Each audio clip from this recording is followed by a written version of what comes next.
Assalamualaikum warahmatullahi taala wabarakatuh. Good day everyone. I am Dada F. Isin Suat, civil engineering student.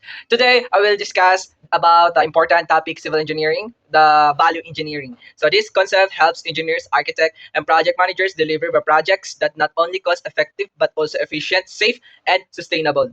So now let's proceed. The part one of this video is what is the value engineering. Value engineering or VE is a systematic and organized approach used to improve the value of a project. Here's a value means ratio of a function to cost. In simple word, value engineering is about getting the best possible function or performance at the lowest possible cost without sacrificing quality and safety or durability. For the example, if a project requires the building a bridge, VE, value engineering, ensure that the bridge is strong, safety and long lasting, but also design is way to avoid unnecessary costs, like choosing better materials, efficient design method, or fasting construction techniques. So there are five core in the principle of value engineering. Number one is a function-oriented thinking. Always ask what is the purpose of this component. For example, those decorative designs and real value or just extra cost.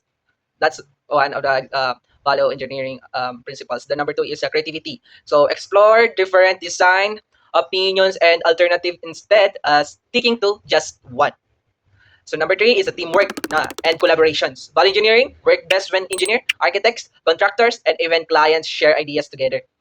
So number four is the cost benefits balance.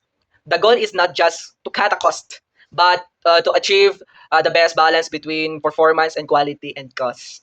So last is the sustainability. So modern VR of value engineering also consider the environmental impact, choosing solution that save energy, reduce waste, and use resources wisely.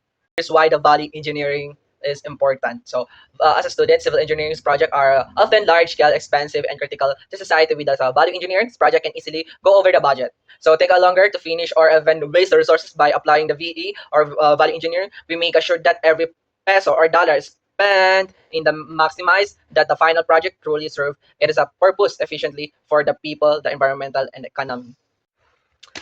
So now, value engineering is a structured approach to achieve the best value in civil engineering project. It focuses on improving function, and, reducing the unnecessary costs, and ensuring the quality and the sustainability. As a future engineer, applying value engineering is not just about the money. It's about responsible engineering that benefits both society and the environment. That's all, and thank you for listening.